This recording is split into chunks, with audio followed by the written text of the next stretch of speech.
It's going to be a reflection about the decline of the civil liberties in France and really the very sad and dramatic year that France has experienced from the start of the year in 2015 with the attacks on Charlie Hebdo till the recent attacks in Paris this November.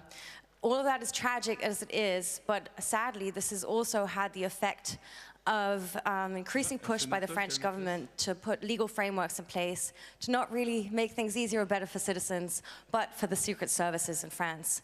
And that is what the two speakers in this talk will be addressing right now, as well as attempts of French NGOs to push against this kind of legislation. So I'd like you to give a really, really big, warm and respectful welcome to our next two speakers. Tazi Den, who is the co-founder of a non-profit ISP in France and also the member of a federation of non-profit ISPs, and Adrien Charmet, who's the campaign coordinator at La Quadrature du Net. Applause, please. Lovely.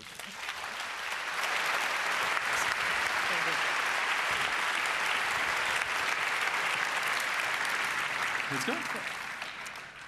Hello, everyone. So I have to warn you, I have to do a little disclaimer. This talk will be very depressing, so keep calm, please keep calm. Hug your neighbor, everything will be okay, and let's go. So we wanted to give this talk because, as you have seen, a lot of things has happened in France all this year. Geraldine said it, and so we wanted to share this with you and to give you an insight on what's going on. So yeah, let's start, with 2015 in a nutshell. Yes, 2015 was a very black year in France for freedom and marked by terrorism attacks and securitarian measures voted in a permanent atmosphere of terror. It began with the Charlie attacks in January, followed by the intelligence law in March, then by an international surveillance law in September, then by November attacks, and now the state of emergency and new threats about liberties. Yeah, so the thing is, it's not just 2015. It started a while back, and since 2013, actually, there have been several measures and laws put in place, and one of the first is a military planning act. So it was kind of the first reaction to the Snowden revelations in France, so this general law on military planning included a measure about giving an administrative access for the police to the ISP networks, giving them access to metadata in real time. Yes, and this measure was voted to protect fundamental interests of France against economic espionage and terrorism, and it was for us the beginning of the problem. Then in 2014, we had a new law about terrorism voted in an emergency process because urging the parliament is a new way of democracy in France when you talk about terrorism. And there were several measures, mostly inefficient, to prevent people from becoming terrorists. And one of them was the vote of a provision to allow police to block websites for apologia and glorification of terrorism. Very strange formulation. And police can directly ask the ISP to block by DNS access to websites. And of course, it is with no control by judge. The list of blocked websites remains secret, and you have no information to citizens and to the owners of the websites. Yeah, and that's not all for this law. Also, glorification of terrorism was removed from the only law framing freedom of speech in France, and so it was put into the penal code. And the effect of this is that glorifying terrorism is now judged like an act of terrorism itself, like it's ruled by the same judges and so on. And also the sanctions, if this glorification is made using the internet, are increased. And after Charlie attacks in January this year, many people were judged for glorification of terrorism, and a lot of them were drunk people or very young people, and it shows the problem to define exactly what is glorification of terrorism.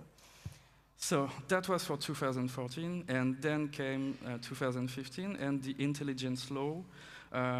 It was a law prepared since 2 years approximately, and the January attacks opened a window for the government to push the law. More easily. And during 2 months between the Charlie attacks in January and the presentation of the law in March, it was an intense debate in France about must we have our French Patriot Act or not. And internet was always presented as responsible for radicalization and terrorism. And encryption was targeted in France and in other countries like United Kingdom, for example, even if nothing proved that encryption was used by terrorists. And even Luz, a cartoonist, a famous cartoonist from Charlie Hebdo, was not a fool about all this, and he made this wonderful cartoon about the situation, and I think it's very, it speaks by itself. So, what were the arguments for the law? Yes, you have the government's arguments and the reality. And the first argument was that the objective of the law is to create a legal framework for intelligence services. But in fact, France was under the threat to be condemned by the European Court of Human Rights. So it was very complicated for the government. Yeah. And then also, one argument of the government was we needed to replace the only law on the matter, on surveillance. It dated back to 1991. But in fact, it was only a question of extending the surveillance to internet and mobile communication, which was not previously in the law. The third argument was that the government wanted to legalize existing practice and needs of the service, which were in a gray zone. They call it illegal practices, not black, not white, but a gray zone. But it was just illegal practices and used probably since many years by the services. One other argument was that, well, you see, this law is bringing an independent control on the surveillance activities, on the intelligence activities, but in fact, the real control is still in the hands of the Prime Minister. And there is a commission, but the commission has just consultative advice. Yeah. And so, one other argument was that, you see, it's giving the citizen a way to challenge the surveillance now that it's framed and so on, but actually. Yes, in fact, defense secrecy can be opposed at each step of the citizen challenge, and the process is not under a judiciary court, so you cannot challenge the state. So here for the arguments that we heard during the debate. But what is the scope of this intelligence law? That's something very interesting because obviously its scope, it was sold in the media as something targeting terrorism. But actually there are all sorts of categories or people or actions that are concerned by the law, like collective violence, likely to seriously harm public peace. That's something very broad and very vague. And so there are also economic and scientific strategic interest of France and international commitments. And basically everything and everyone is concerned. And for example, a protester against nuclear power can even fit in several of these categories. And the law legalizes offensive and defensive espionage. Yeah, and we don't have the time to cover all this. And there is also immunity for the intelligence services in the law. But let's see some of the measures, the concrete measures that are included in it. So obviously there is targeted surveillance, like keyloggers, geolocalization, microphone cameras are included in the law, are allowed by the law. There are also IMSI catchers, and one of the things that crystallized the debate was black boxes that were to be put into ISP networks, hosting providers and access providers, so that these black boxes can detect weak signals and algorithmically, and yes, and so they put it into the law in France. In the this text is into of the law. law. It's crazy. So, obviously, we was against the law. Yeah, we were not very happy And with this. we start the campaign against the surveillance law immediately and coordinate a large coalition of opponents. And our slogan was, everyone can be under surveillance, and was detailed on a community website. You are here, sous surveillance.fr. It means under surveillance.fr. So yeah, the mobilization was really broad, and it came up very fast with not just activists, but also NGOs, lawyers, judges, journalists, trade unions, digital economy also. And so yes, and we started by a press conference in La Quadrature office, and it was not by the newspaper at the beginning of opponents' campaign. And we were surprised to be at the center of the coalition, but I think we are used to be faster than all the NGOs because we know how to mobilize, to analyze, and to campaign, and that give us more experience at internet ways to organize. Yeah, so the organization, not the organization, the opposition grew all around the debate. At first, at the very beginning, very few members of parliament were against the law. It was really something that was going to pass. It was a lost battle. But a very large citizen mobilization has been organized through La Quadrature du Net tools. Yes, like we PFON. used, for example, the PFON, which is a website to facilitate calls to member of parliament. The only thing you need is a phone number.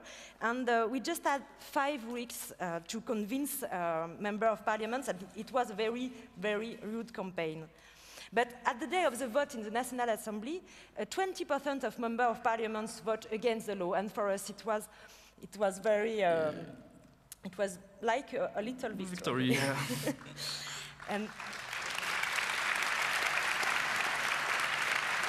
And 3 weeks later, we have the same progress in the Senate with, at the beginning, nobody against the law, and at the end, 20% of the senators against the law.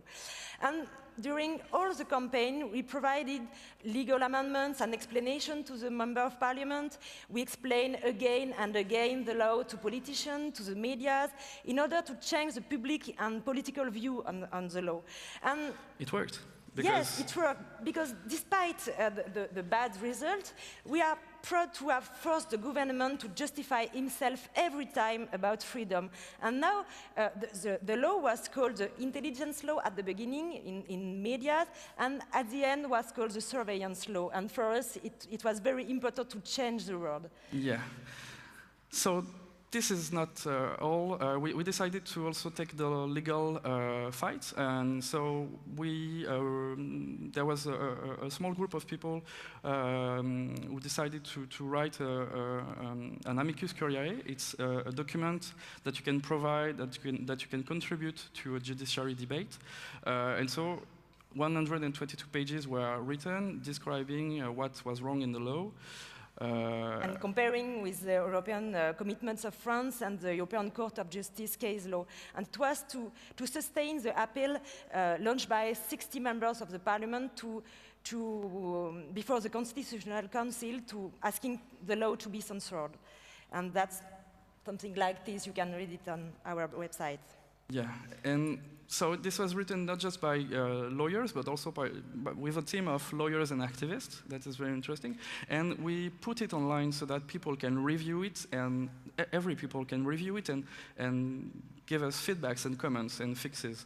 And so it worked very well, like very, very well. We had 500 modifications in 24 hours. We were like the first surprise to have so many comments. And so this is a proof that hackers and lawyers can work together and do pretty cool stuff. On July, the Constitutional Council validated the law, except one small part, nothing. A small part. All the provision about international surveillance. It's not to say that international surveillance is prohibited, of course, just to force the parliament to vote explicitly the measure and not just vote for a future secret decree to organize international surveillance. So the law was reintroduced before the Yes. parliament in September. Yes. It has been a nightmare. Like La Quadrature du Net was alone on this. Yes, No for debate. the most NGOs in France, it was too fast, only 3 weeks to campaign, so we were alone. And the law legalized surveillance on all traffic going in and out of France. This is obviously mass surveillance and has been clearly Stated in the voted law. as such. It's written in the law, no targeted surveillance. So the mass surveillance was voted. And the law states that authorization to spy are given for entire countries, for companies, or for geographical zone, so without any prior control.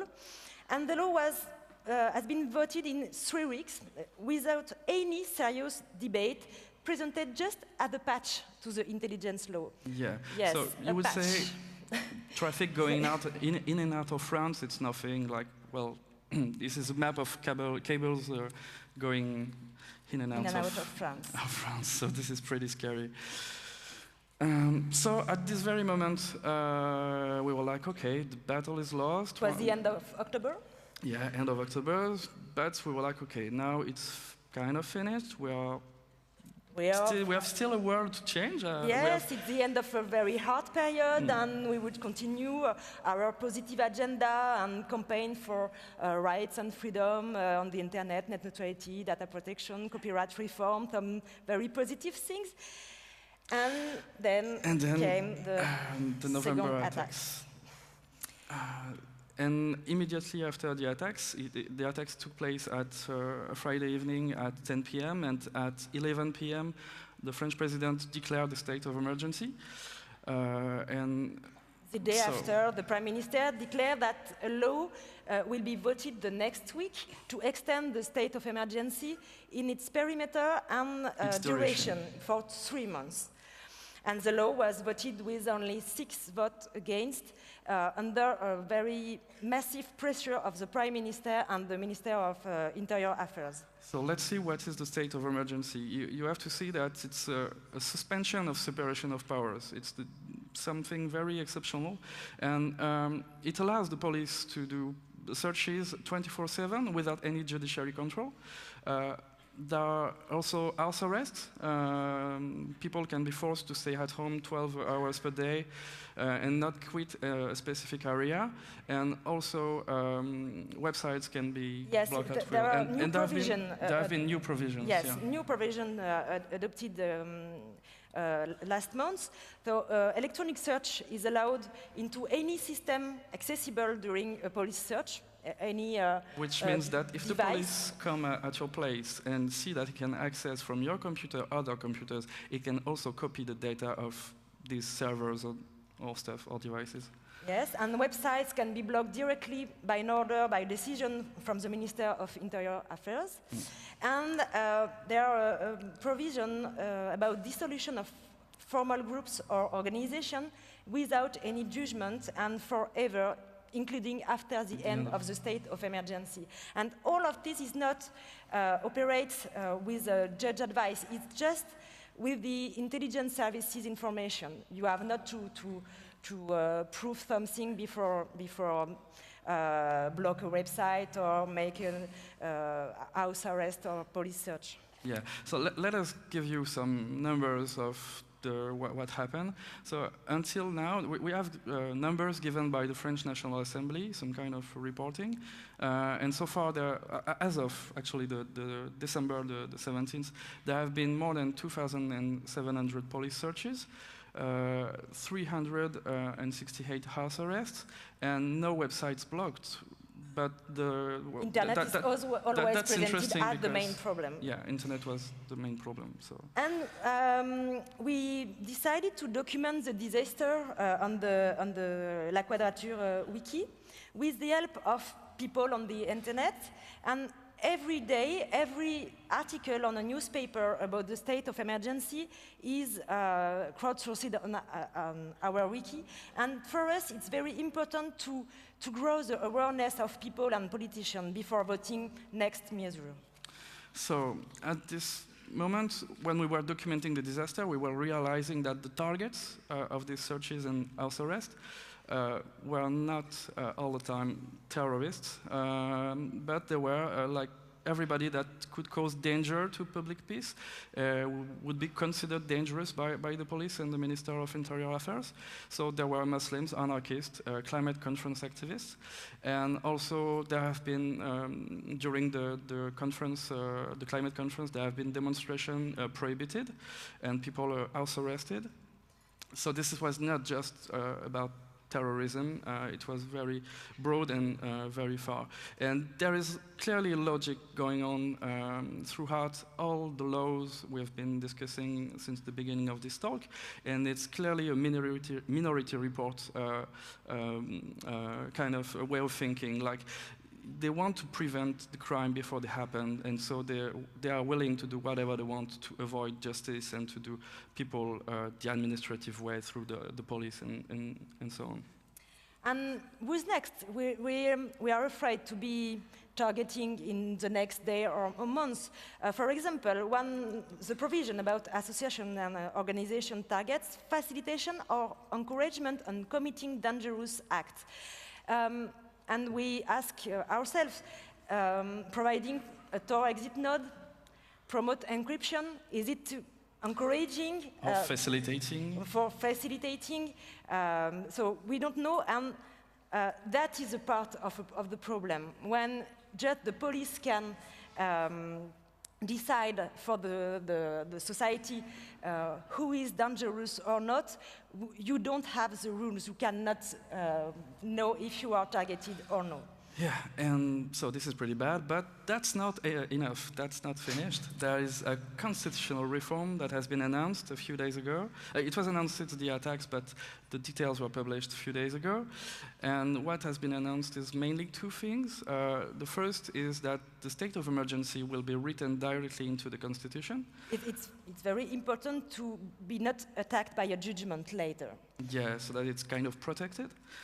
And also, it's starting now in France, there is a huge debate over the second measure, which is deprivation of nationality, which would be a major change of policy in France, and it's an idea coming from the far right.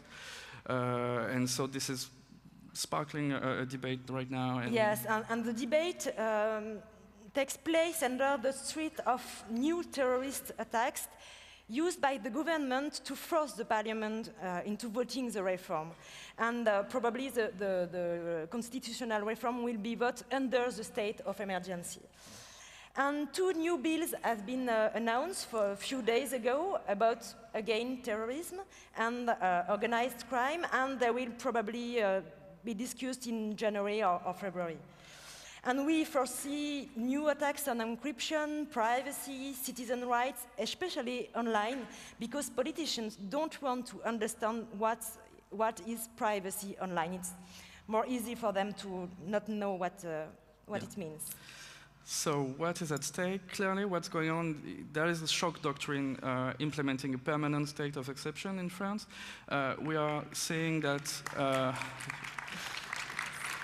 there is definitely some the willing to avoid the judiciary powers at any will, like to put more powers into the police and intelligence services, and more pressure put on the internet, like. Yes, it's always presented by the government as a propaganda tool for terrorists. And we think that counter-terrorism seems to be the new policy of the French government, and it's a symbol of the general crisis of democracy in France, we think. So we have to adapt and to find a counter-strategy. First, you have to acknowledge that digital freedom is a lie. There is just freedom, plain and simple.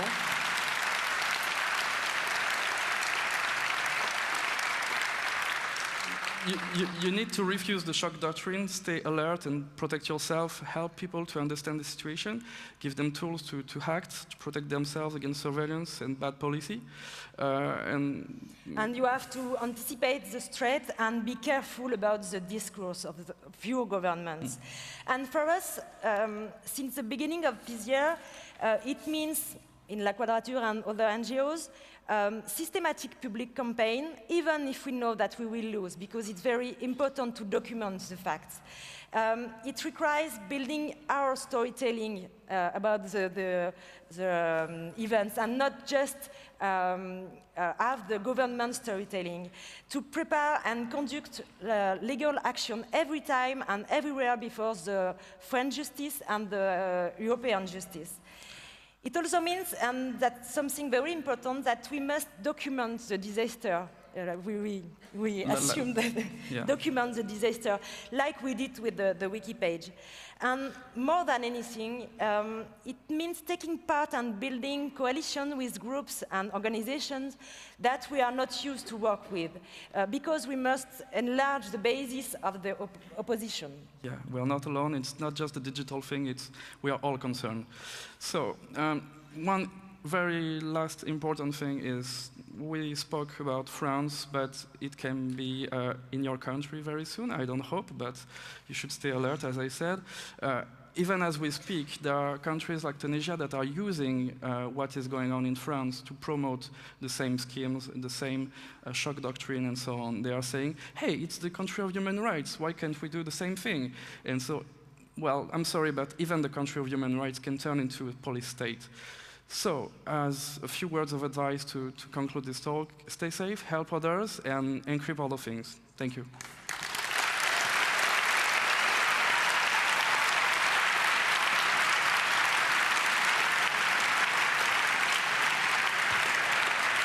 And we have the time for questions. Thank you very much to the two of you. I'm going to check my... We have 4 minutes left, but I know that you're also going to do an extended Q&A because there's not that much time now. Do you want to announce that quickly? Yeah, so it was very short slots. 30 minutes is very short to talk about all the details of what we've shown. So we thought that it would be good to have more time to elaborate on that if you're interested. So please join us in the hall A1 in 30 minutes. And so we will discuss about going beyond the state of emergency. With all other people from La Quadrature and French NGOs. Yeah, sure. So. And if you cannot come, join us at the tea house, have some tea, and be welcome. Thank you.